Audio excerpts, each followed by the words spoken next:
My name is Dr. Rick Seguil. And action. Hey, Jay had a... This is Kirk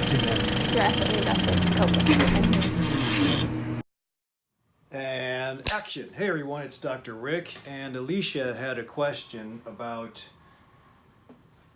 fasting, or at least a fast state versus not eating on time. So a lot of us on a Monday will not have time to eat because we're so busy. And we can get through. It's not a big deal. But usually by the time you do get your first meal of the day in situations where you're running behind or there's no time, usually there's this famished state, this hunger hormone cascade that sets off that really, even if you get your fuel source, most of us can't stop because the brain has been triggered to think you're in a starvation environment and take in as much fuel source as possible because it's not going to be there anymore. So that's why it's sometimes hard to stop, like Thanksgiving. Not that you're in a fight or flight state in Thanksgiving, but it's often hard to stop to eating, and then you wind up unbuttoning the pants and then sitting back and then going to sleep into a food coma.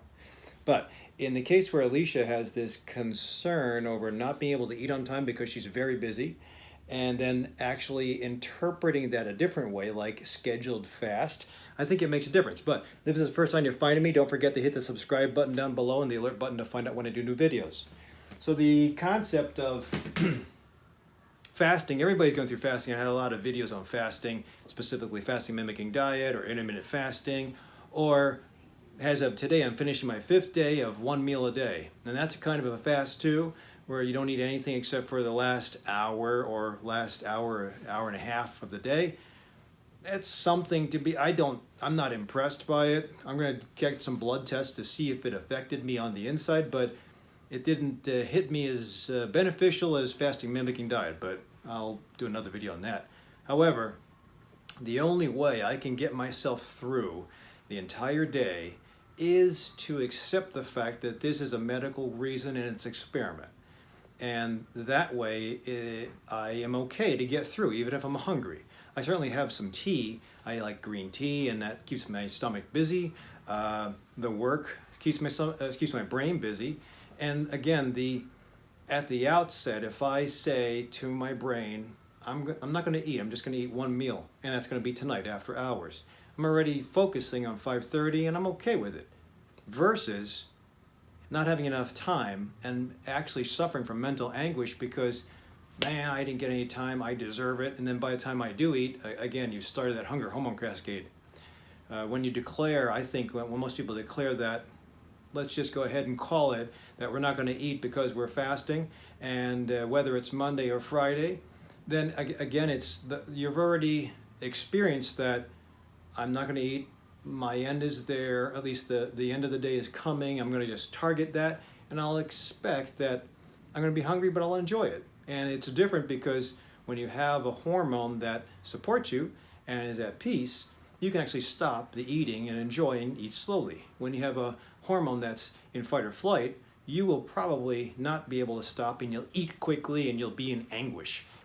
So eating a vegetarian diet while you're being beaten versus eating a vegetarian diet while you're in love and having company and it's fun, totally different response from the same food. So you have to learn about that, because the hormones that you secrete will actually affect the way you digest the same food. And obviously if you eat crappy food, sorry for my McDonald's owners, but this is a steak, egg, and cheese bagel. I don't know if you could see that, from 2011.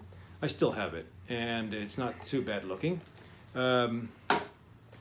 These are the packs of sugar that I used to have. I used to put 10 packs of sugar in a large McDonald's coffee, and that's probably more like ice cream. But I would always get mad at the drive-through person if they didn't give me 10. Probably because I wanted to have the sugar rush. And that's how food makes you change your hormones. It's also, again, backwards how hormones can make you change the way you digest your food. So with regards to Alicia's question, I did put a couple things here. During the reason to accept that fact of, or at least be at peace with the fact that you're not going to eat, if you truly aren't going to eat for a while, is that when you are at peace with it, Then this little thing here called the amygdala. The amygdala is, I believe I talked about this with my PTSD guys. I have a cannabis and PTSD treatment a video I've done before. I'll put a link down below. But the amygdala is this little almond-shaped part of the brain. It's called part of the limbic system. Limbic system is the part of the brain that connects the basal or subcortical area with the cortical area. The cortical area is where you make proper decisions, where you can contemplate complex decision making and create things. Musicians can write lyrics, artists can paint beautiful paintings, all because of this thing, the cortex. There is reason for the subcortical area, and the subcortical area is to help you breathe, remind you to beat your heart, help you digest, things that you don't think about. That's the basic thing, that when you pith a frog and the frog goes limp, the frog will still breathe because of this brainstem. But unfortunately, the brainstem also keeps you from danger. Along those same lines as far as pithing a frog, that's when you destroy the brain, sorry. But in learning science, sometimes you learn about destroying the brain of a frog and just testing out its reactions. Back in the 80s, I think one of the reactions is when you pith a frog and you expose one of the frog's legs to hot or cold, the frog reacts by drawing away. In more peaceful terms, when a baby hasn't learned any concepts of math or English, when a baby is dropped just a couple inches, if you've ever played with a baby and you just want to make the baby laugh, the baby's arms will go out, and that's a reflex. Or if you go like this to a baby, you'll think it's a bottle and the baby will respond.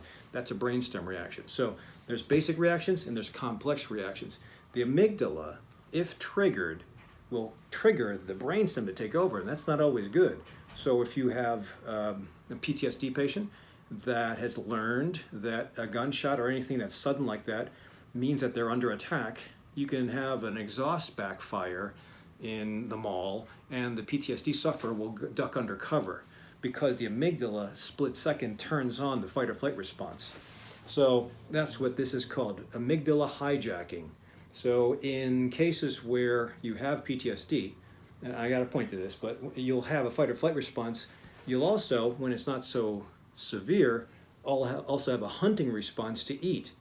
So in the concept of considering that you're fast or you're interrupted, not enough time, your schedule for Monday is actually scheduled fasting.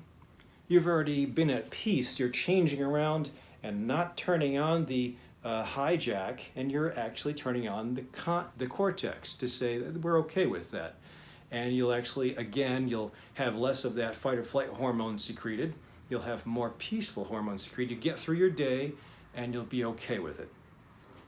The no time to eat concept, I think, and that's just to play on language, the no time to eat concept, if you've already injected that into your brain, you're going to be thinking every hour, every time you pass by the food that's supposed to be eaten, damn it, I didn't get time to eat. And you'll be generating more and more anguish, more and more fight or flight hormone. So that's where the placebo response is important.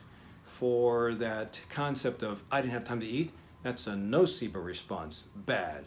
For the concept of scheduled fast, I accept that fact.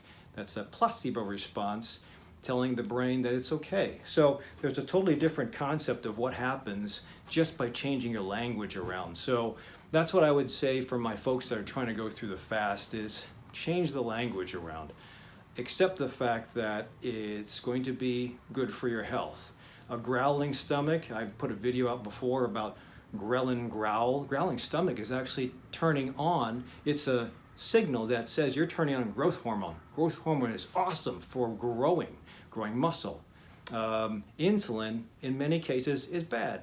And usually when you don't have a growling stomach and you just filled up with Thanksgiving turkey, you're actually heavy with insulin, which we don't want all the time, but insulin, as you know, if it's too high, you become insulin resistant and pre-diabetic and diabetic.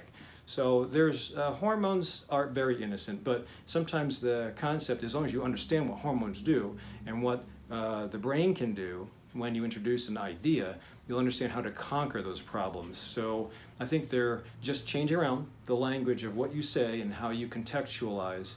Not being able to eat will actually get you a better response and get you through the day, and then you won't have to eat so much, and we'll cut down on calories, increase activity, get better sleep. Perfect. So hopefully, Alicia, this gives you a little bit of an idea about how just changing the language will actually give you more success. Those of you who have your own ways of doing a meditative practice or introducing some kind of positive feedback, please put your comments way down below. Otherwise, don't forget to subscribe, and I'll see you at the next Minute Clinic.